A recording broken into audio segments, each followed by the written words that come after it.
Chapter 25, Current and Resistance. Current and resistance covers electric current, resistance and resistivity, Ohm's law, semiconductors, superconductors. You can find them in a timeline. Electric current, moving charges and electric currents. Electrostatics deals with charges at rest. Now we begin to focus on electric currents, that is, charges in motion. Here we restrict ourselves largely to the study within the framework of classical physics of steady currents of conduction electrons moving through metallic conductors such as copper wires. Although an electric current is a strain of moving charges, not all moving charges constitute an electric current. There must be a net flow of charge through that surface. Two examples clarify our meaning. 1. The free electrons, conduction electrons, in an isolated length of copper wire are in random motion at speeds of the order of 10 to the 6 meters per second.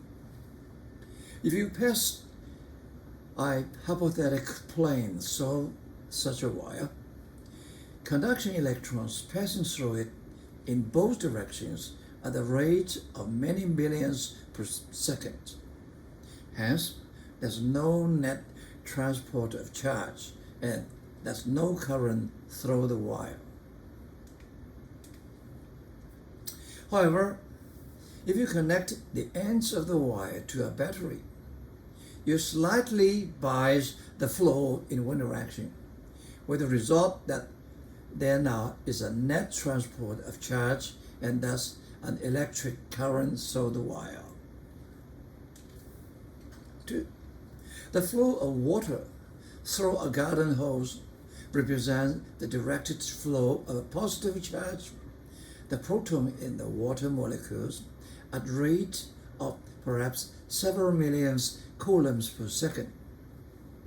There's no net transport of charge, however, because there's a parallel flow of negative charge, the electrons in the water molecules, of exactly the same amount moving exactly the same direction.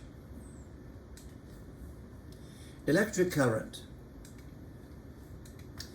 It is copper wire, no electric field. There's equal potential body. There's no current. But if we connect a battery, electromotive force devices, to this copper wire, we will see there will be current flow from positive to the negative pole at the battery. Then we have electric field in the copper wire, and this copper wire are not equal potential. You have a current inside. Now we define the current. I is dq dt, the definition. So from this one we move dt over here. So dq equal to I dt. We do the integration, we get it q. What does this mean? This means the time 0 to t, how many charge passing the cross section of this wire? A prime, BB prime, C prime, they're all the same. Q. The metric system unit for current is ampere. At 1 ampere equals 1 coulomb per second.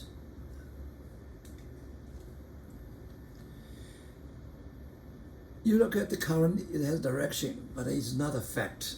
It has scalar, because vector should obey some rule. If you don't obey that rule, you are not belong to the vector. Current is one of them. A current arrow is drawn in a direction in which positive charge carriers would move, even if the actual charge carriers are negative and move in the opposite direction. Under steady state condition, no stuck somewhere. Sigma I equals 0 at any jump point. You have three connections called a junk. At any junk, sigma I equals 0. What does this mean? This means the current flow in the junk equal to the current flow out of the junk. The current flow in the junk is positive. The current leave the junk called the negative. Current density J. Sometimes we are interested in the current I in a particular conductor. At other times, we take a localized view and study the flow of charges at a particular point with the conductor. A positive charge carrier at a given point will flow in the direction of the electric field E at that point. To describe this flow, we can use the current density J. This vector quantity has the same vector direction as the electric field on a surface and has magnitude J equal to the current per unit area through an element of that surface. Now we look at this I. The streamline presents the current density in the flow of a charge through a constructed conductor. We can write the amount of current through the element as J dot dA. J is the current per unit area. dA is the area, so J dot dA is the current. Where dA is a vector, is the area vector of that element, perpendicular to that element. The total current through the surface is then I equals J dot dA integration. Okay. I is not just scalar. J is a vector. Okay. If the current is uniform across the surface and parallel to dA, the J is also uniform and parallel to dA. Then above equation becomes J dot dA equal to J dA, because they're parallel. And into the integration, okay, J is constant, take it out. Integration, differentiation, you get A. So this is a uniform situation. Okay? Okay. So J could I over A. This is magnitude. Where A is the total area of the surface. From above equation, we see that the metric system unit of current density is ampere over square meter. Ampere over square meter. Drift speed, Vd. The conducting electrons in a copper conductor is random direct velocity, about 10 to the 6 meter per second. Huge, huge. It's random. The average velocity is 0. Okay, and you have a drift average speed. Okay, 10 to the minus 7. It's much, much smaller than this one you see. Okay, and this drift speed is responsible for the current. We can prove it later. The current density J equal to NeV drift. Okay, N is the charge number per unit volume. E is electric charge for electron. Now, let's find the charge density J. Now, suppose we have a current through a wire with cross section A. Okay, and then we look at this section L, where the charge carriers come from, because from outside. Okay, with velocity Vt, the length L, so it takes time. Okay, the time is L over Vd. This time, okay, you go this far. And how many charges you have? The Q. This is the Q. Actually, all these ones are passing through cross the Q. This Q is the charge density multiplied by the volume. Volume is cross area A, length A, the volume. So this is a total charge carrier.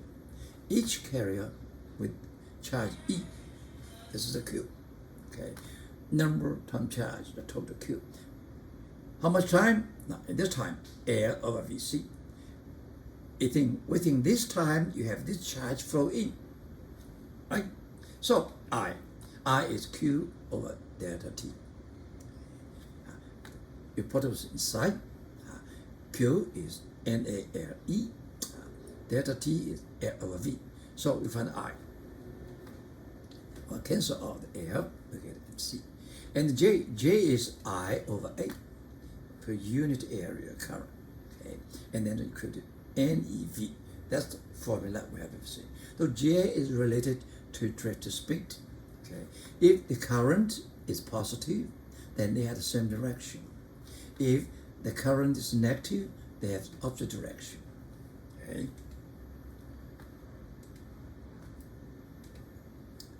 Sample. The current density of a cylindrical wire of radius a big R, 2.0 millimeter, is uniform across a cross section of the wire, and is J equal to 2.0 times 10 to the 5th ampere per square meter. This is uniform. Question: what is the current? So the outer portion of the wire between radial distance half R and R. Now, this is half R, this is R. So this outside section, I want to find the current. Now, it's very simple. First, we find the area. This area should be pi R squared minus pi half R squared. This is the area. Okay? You have area, you have J. I equal to JA. You know J. Okay?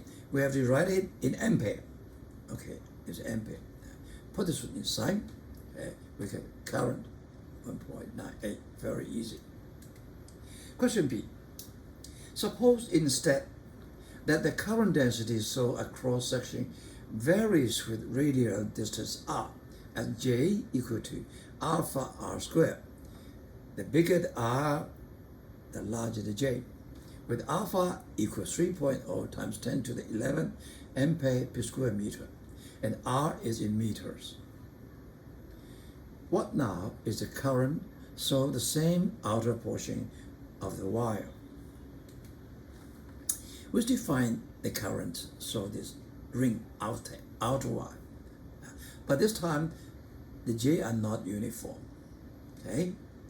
So what we do, we still use this word J dot dA. The J is not uniform. So what the J, we look at J is alpha R squared. Same R, same J. So we check out a ring. The thickness ring is dr, very thick. The radius is R. Okay, you look this one. In this ring, because they have the same R, so the J is the same. So we can use J dot dA with J times dA. Okay? The J is alpha R squared. They are the same. And the area dA is 2 pi R multiplied by dr. So that's what they put it. So they are the same direction. Okay? So we put the J dA. This is this one. And the dA we take this direction. Okay? Yeah. And then we put them inside and do the integration. The integration R is from half big R to big R. Then we get the answer. Okay, this is integration is R for the force. Okay, and finally we get this one. We put R in, you get a number. Okay, this pi alpha 3 times 10 to 11. R, you have to use the meter as a unit. So this is 0.002 meter. We get I. Sample. What is the greatest speed of the conduction electrons in a copper wire with radius R 900 micrometer when it has a uniform current I 17 milliampere? Assume that each copper atom contributes 1 conduction electron to the current, and the current density is uniform across the wire's cross-section. So we'll find the speed. Okay, so speed drift. We have to find current density J, because J equal to NeV drift speed. How to find N? This is the carrier number per unit volume. This is for cubic meter. And then we see is the total number divided by the volume. Total number equal to the mass of the copper divided by the molecular weight of the copper. This is mole percentage. Each mole you have Avogadro number N. So that's the N. Is N. Volume is V. Okay? Yeah. So then what we do, we move this M over V and A over V. The mass M over V, what is it? This is mass, the volume, so this is density. Density of copper. And this one is Avogadro number. This one is the molecular weight of copper. You can check on the table, right? So finally put this one inside.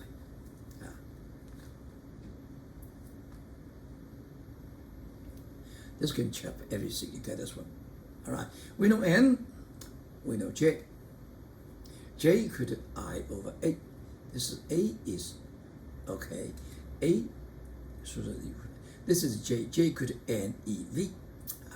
So we find what this is V drift equal to I over NEA. Okay, this A is area, is pi r squared.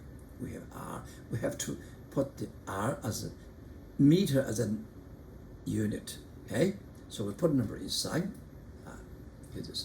This I is ampere as a unit minus 3. Okay, this is the one we calculate. Okay, and then we find this is a charge of electricity, and this pi r, this R should put the meter as a unit. Okay. So finally, we get the drift speed. Look at the drift speed. It's 1.8 millimeter per hour. 1 hour, or the 1 point less than 2 millimeter. The speed is slower than a sluggish snail. You will never expect that one. You will think the speed is so fast because when they turn the switch on, the light bulb shining. Okay, it's very fast, but actually it's very slow. What is fast? Actually, the fast is the propagation of an electromagnetic wave with speed c. Resistance and then resistivity.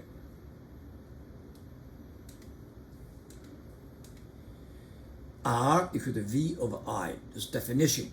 Definition. Not Ohm's law. It's definition.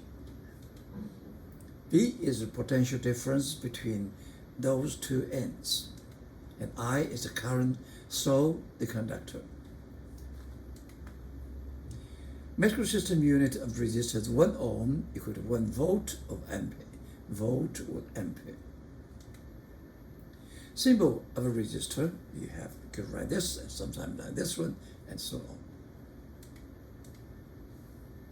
Resistivity rho is defined as E over J.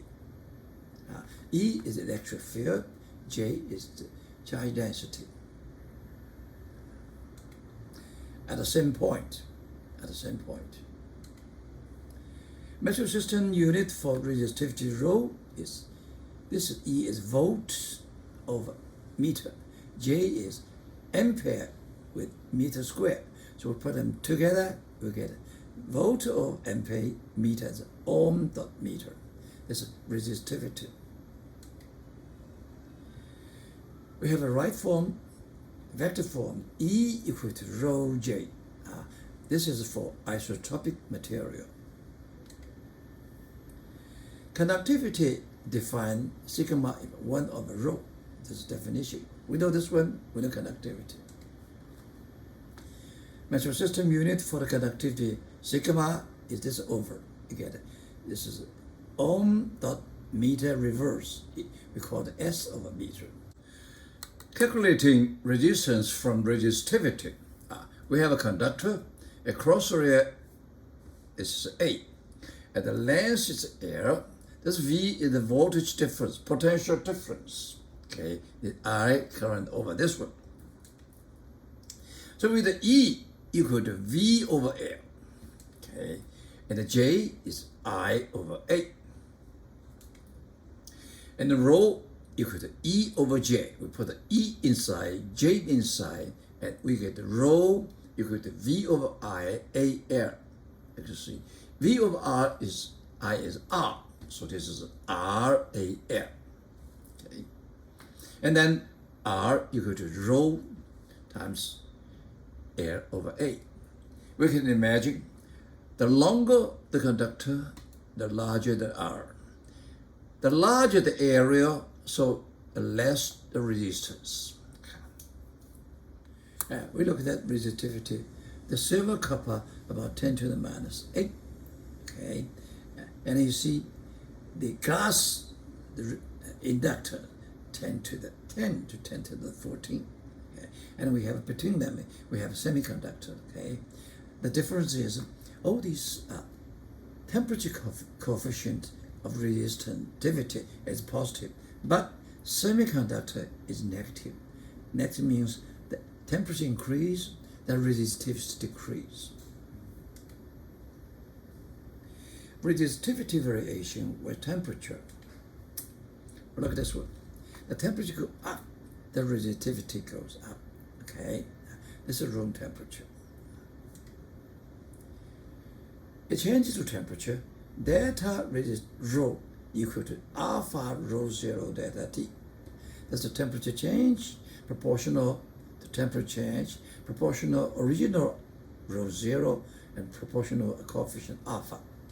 Okay. This alpha we call the temperature coefficient of resistivity.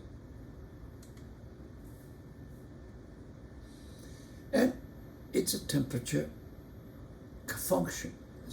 It's not linear to delta T actually. When we do more accurately accept this word, we have second IT, delta T squared, delta T cubed, and so on.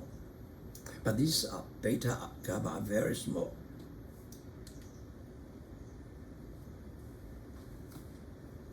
This iron wire in series with this small lamp will be used to demonstrate the effect of heating on resistance.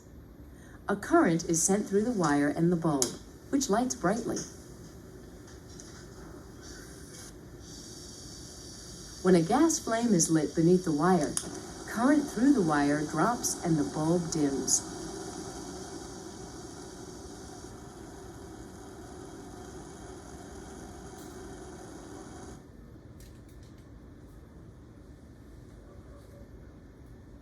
This coil of copper wire in series with this lamp will be used to show the effect of cooling on electrical resistance. We'll run a small current through the coil and the lamp, which lights dimly. When the coil is cooled by dipping it into liquid nitrogen, the brightness of the bulb increases dramatically.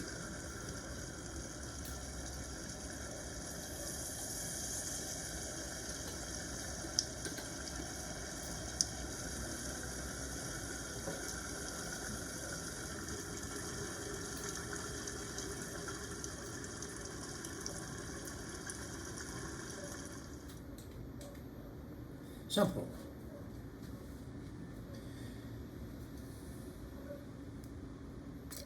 Simple. A rectangular block of iron has dimension 1.2 centimeter, 1.2 centimeter times 15 centimeter. A potential difference is to be applied to the block between the parallel sides, and in such a way that those sides are equal potential surface, as in the figure. This is equal potential. Okay. What is the resistance of the block if the two parallel sides are 1 square and with diameter 1.2 centimeter times 10 centimeter? This one, square. Two rectangular sides with diameter 1.2 and 15 centimeter. We look from front. So the answer area The area 1.2 times 1. We have to use the standard unit meter. So this is centimeter 10 to the minus 2, 10 to the minus 2. Okay, this is area. Okay, and the length is 15. You have to use the meter times minus 2 meter. Okay, so we put the R1 equal to rho L1 of L1. We know the rho. Okay, this is a standard copper, right? And then you have L1, you have A1, you get R1.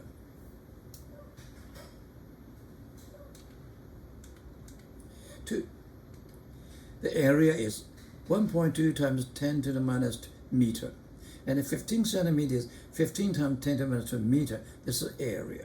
Okay. The length becomes 1.2 10 to the minus 2 meter. And we find R2. This one is much different from previous, much lower because the area is different. Ohm's law. As we just discussed, that a resistor is a conductor with a specified resistance. It has that same resistance no matter what the magnitude and the direction or polarity of the applied potential differences. Other conducting devices, however, might have resistance that change with the applied potential difference. A conducting device obeys Ohm's law when the resistance of the device is independent of the magnitude and polarity of the applied potential difference. That's the Ohm's law. Ohm's law is an assertion that the current through a device is always directly proportional to the potential difference applied to the device. It is often contended that V equal to IR is a statement of Ohm's law. It is not true. This equation is defining equation for resistance, and it applies to all conducting devices, whether they obey Ohm's law or not. If we measure the potential difference V across and the current I through any device, even a PN junction diode, we can find its resistance at that value of V as R equal to V over I. The sense of Ohm's law, however, is that a plot of I versus V is linear. That is, the value of R is independent of the value of V. We can express our Ohm's law in a more general way. If we focus on conducting materials rather than on conducting devices, the relevant relation is then E equal to rho J. E and J are vector here, which is any log of V equal to IR. A conducting material obeys Ohm's law when the resistivity of the material is independent of the magnitude and the direction of the applied electric field. All homogeneous material, whether they are conductors like a copper or semiconductors like a silicon, doped or pure, obey Ohm's law within some range of values of the electric field, within some range. If the field is too strong, however, they are departure from Ohm's law in all cases. Modern microelectronics, and therefore much of the character of our present technological civilization, depends almost totally on the devices that do not obey Ohm's law. Your calculus, for example, is full of them. This is some devices. We have voltage across 2N, we have current I pass through. We plot V and I. This is a I, this is a V. This is linear. Okay, they obey the Ohm's law. Whatever the V is or polarity is, They are linear. Okay? But this one is not. Okay. In this direction polarity, it has some current, but not linear. And this is reversed potential. It's nothing happened. This is a diode actually. They do not obey Ohm's law. We'll use this resistor and this battery to demonstrate the relation between voltage and current in a conductor. By hooking to the battery here, here, or here, we can get 2, 4, or 6 volts from the battery. We'll apply each of those voltages to this resistor and measure the current that flows in each case with this ammeter. Here is the current at 2 volts. Here is the current at 4 volts. Here is the current at 6 volts.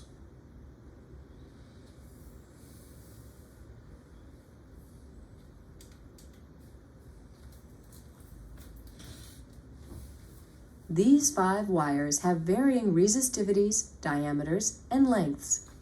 We'll apply a constant voltage to each and measure the current that flows through them. This center wire, labeled C, will be the basis for all comparisons. Each of the other wires differ from C in only one respect. Here is the current through C at a constant 6 volts.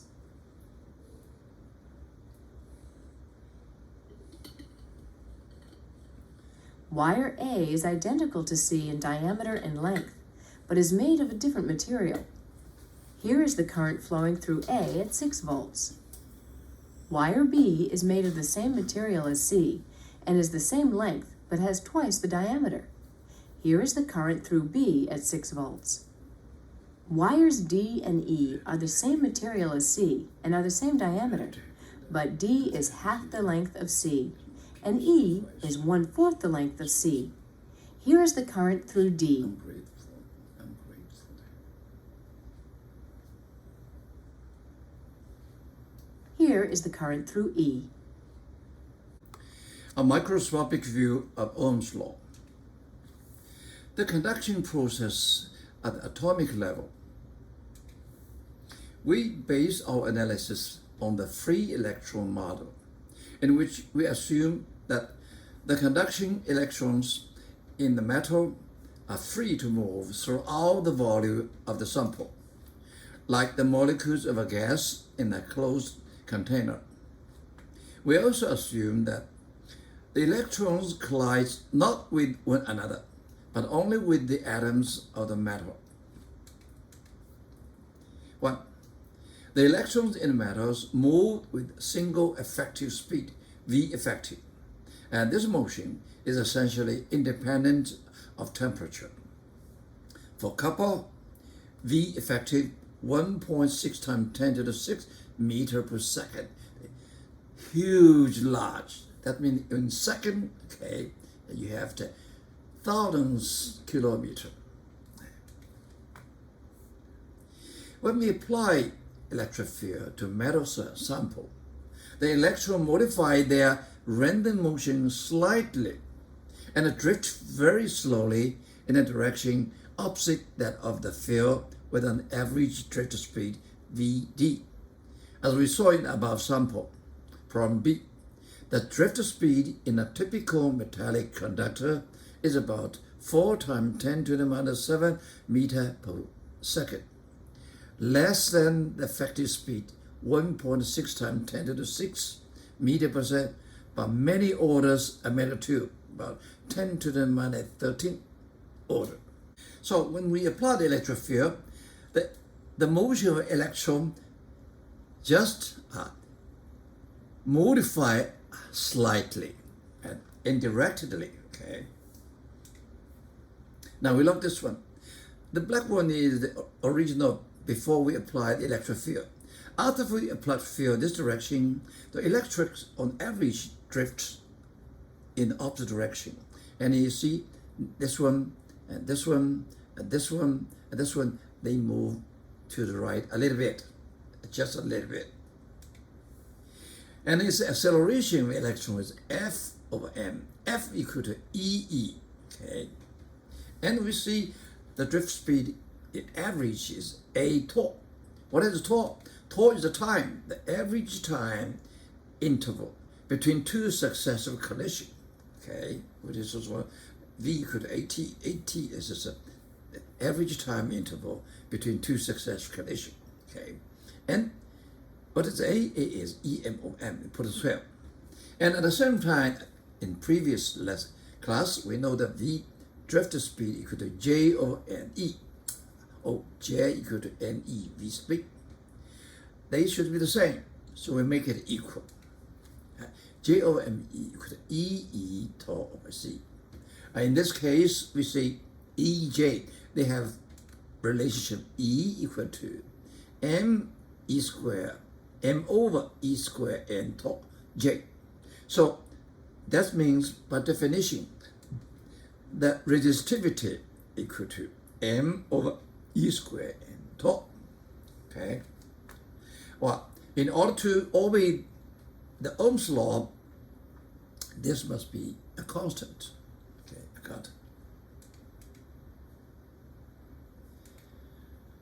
Well, when we consider all the free electrons, their random motion average to 0, even very large, 10 to the 6 meters per second, but average is 0, and make no contribution to drift. Thus, the drift speed is due only to the effect of the electric field on the electron. 1. 2.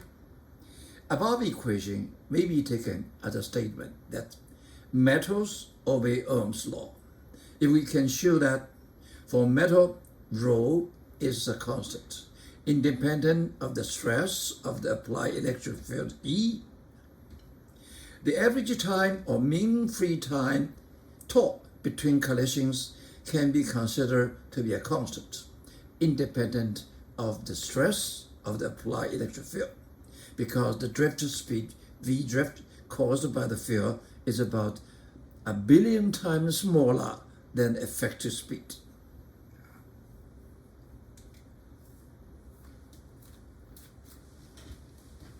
Electrons travel differently when they are free in a vacuum than they do inside a material such as metal.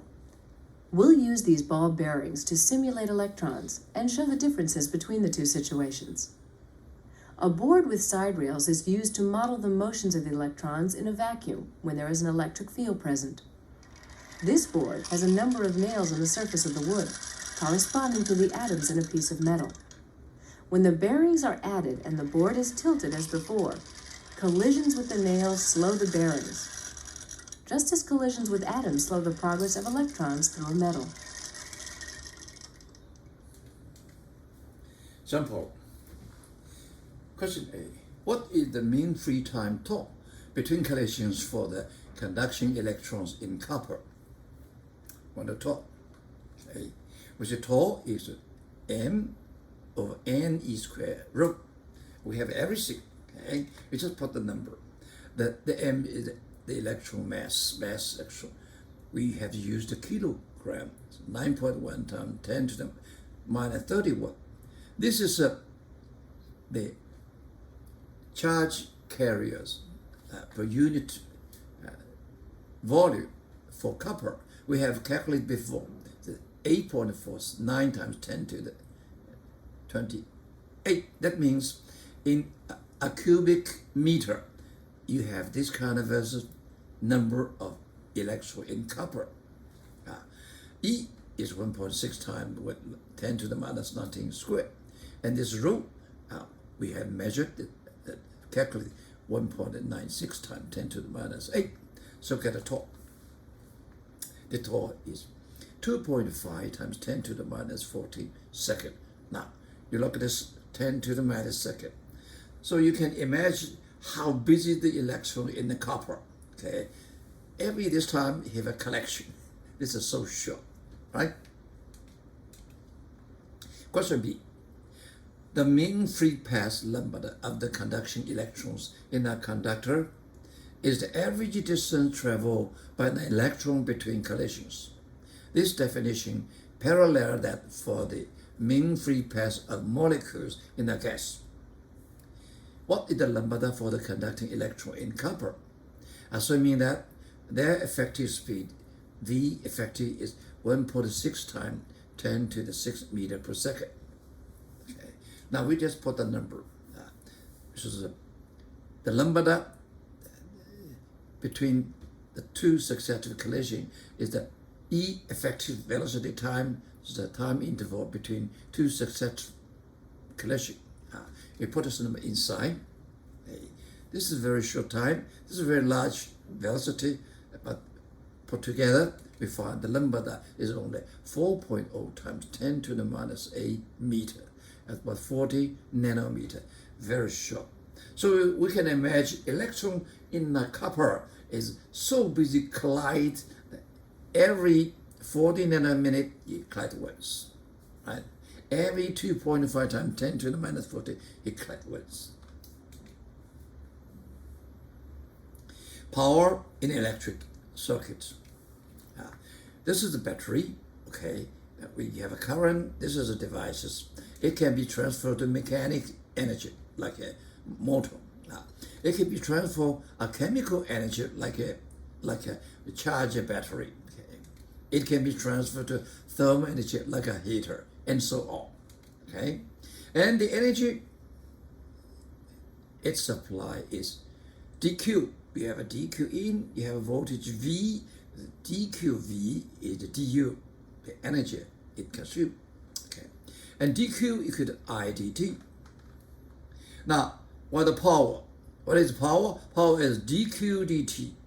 So from this one, we get a power equal to dq d equal to IV. This is a power in electric circuit. Okay. The V across the two ends, the current passes through. This is a power is called the rate of electric energy transfer. Metric system unit of power is called 1 volt ampere. This is ampere, this is volt.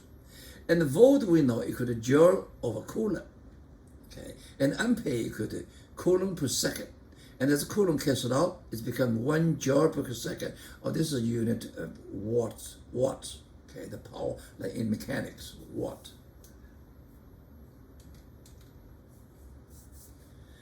The course of an electron moving through a resistor at constant rate of speed is much like that of a stone falling through water at constant terminal speed. The average kinetic energy of the electron remains constant, and its lost kinetic potential energy appears as the thermal energy in the resistor and the surroundings.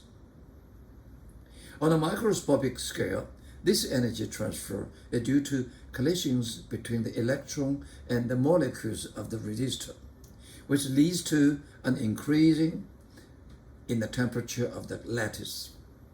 The mechanical energy that's transferred to thermal energy is dissipated, lost, because of the transfer cannot be reversed.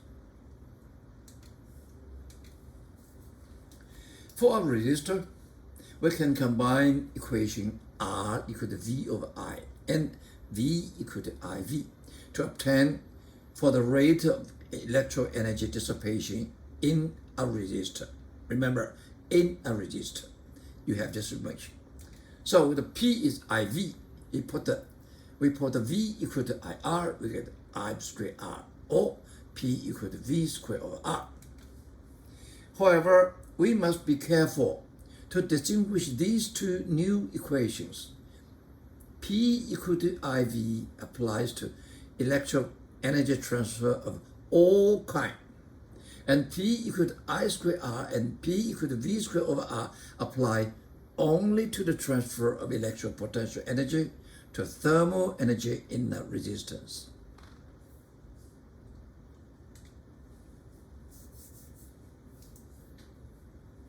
When a current flows through a wire, heat is generated. We'll use these two different wires hooked in series to show how the amount of heat generated depends on the resistance of the wire. This wire is made of copper, a low resistivity metal. while this wire is made of nichrome, a metal with a relatively high resistivity. We'll put a paper rider on each wire, then run the same current through both wires to see which heats up the most.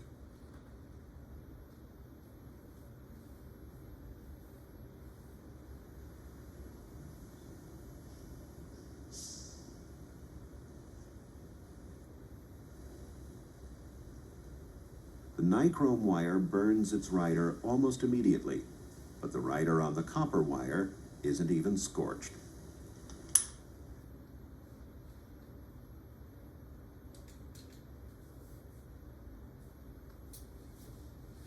We'll skewer this hot dog onto 2 nails and run a current through it to show the heating produced by the current.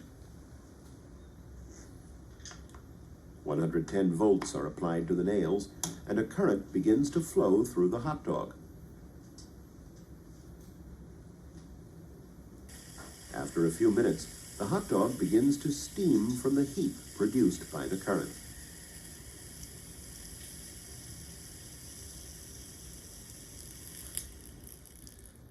Semiconductors.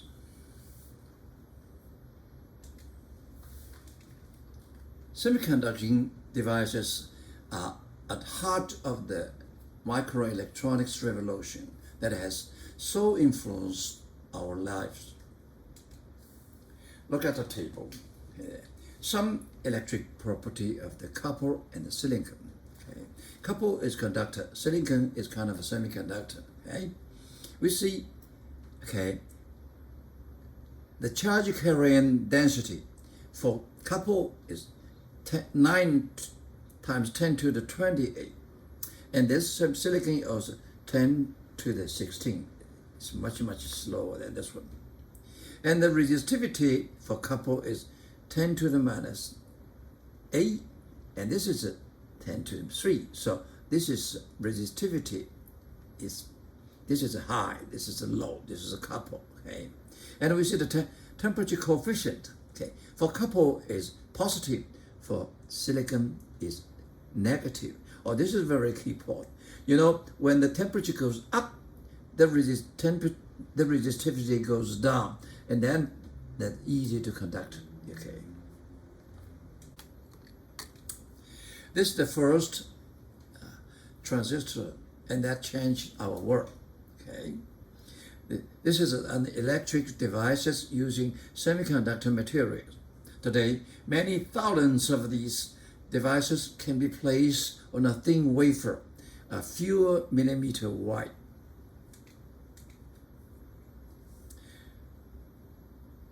In 1956, the Nobel Prize in Physics for his research on semiconductors and the discovery of the transistor effect. This is Shockley, this is Barting, this is Breton. This has changed our worlds. And Barting is my idol. You see the rho equal m over e squared and tau. In a semiconductor, n is small. We know that compared to the conductor, but increase very rapidly with temperature because the temperature coefficient is negative. As the increased thermal excitation makes more charge carriers available, this causes the decrease of the resistivity with increasing temperature, as indicated by a negative temperature coefficient of resistivity for silicon. The same increase in collision rate that we note for metals also occurs for semiconductors, but its effect is swamped by the rapid increase in the number of charge carriers. Semiconductors. In 1911, Dutch physicist Onnes discovered that the resistivity of mercury absolutely disappears at a temperature below about 4K. And if the temperature goes down about the 4K, the resistivity goes to 0. This phenomenon of superconductivity is of a vast potential importance in technology, because it would be very useful to be able to cause change to flows through a superconducting conductor without thermal energy losses. This is what happened in our life, okay? Because we need electricity transferred to long time ago. And these electric line has resistance, so it causes energy, okay? If they don't have a resistance, we can save the energy. Superconductivity is much different from conductivity. In fact, the best of the normal conductors, such as silver and copper, cannot become superconducting at any temperature. And the new ceramic superconductors are actually insulators when they are not at low enough temperatures to be in a superconducting state.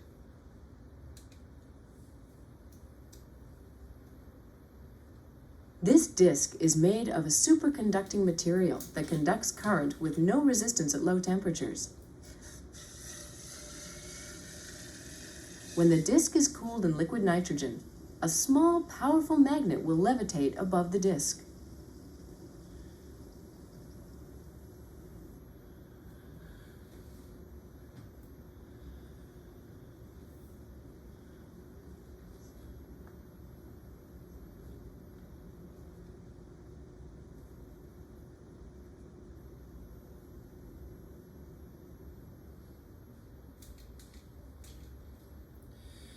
One explanation for superconductivity is that the electron that makes up the current move in coordinate pairs. We call the pairs. One of the electrons in a pair may electrically distort the molecular structure of the superconducting material as it moves through, creating nearby a short-lived concentration of positive charge. The other electrons in the pair may then be attracted towards this positive charge. According to BCS theory, such coordinates between electrons would prevent them from colliding with the molecules and thus would eliminating electrical resistance.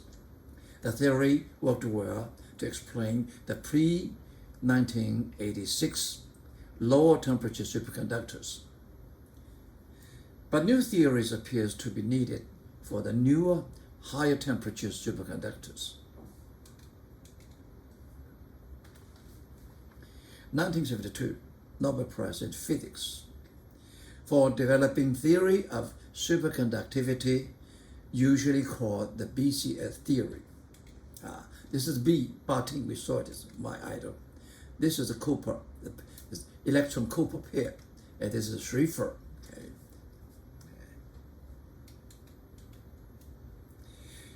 In 1986, new ceramic materials were discovered that become superconducting at considerably higher and thus cheaper to produce temperatures.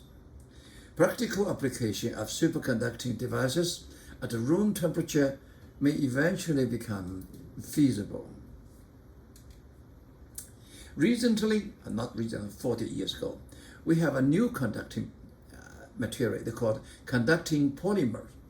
Polymer used to be insulator, but they can become conducting, and they developed called third generation display devices called light emitting polymers. Okay, and those guys, they got Nobel Prize in Chemistry 2000s for the discovery and development of conducting polymers. Alan Higa and Magnamius, a Japanese Shirakawa. I'm happy to tell you, Dr. Alan Higa is my PhD advisor, also sponsors. I'm grateful to him. Next chapter, chapter 26, Circuits. Welcome you make a comment and give suggestions so that this program can be more helpful. Acknowledgement. This video clip is a part of my lectures on college physics during 1990 to 2021, based on the adapted textbook, Principles of Physics by Holliday, Resnick, and Walker, published by Wiley. The demo videos were bought from a company in USA by my university for teaching. They helped a lot. I'm sorry for not remembering its name to show my appreciation. It seems that they came from the University of California, Santa Barbara, where I got my PhD in physics. Thanks, God.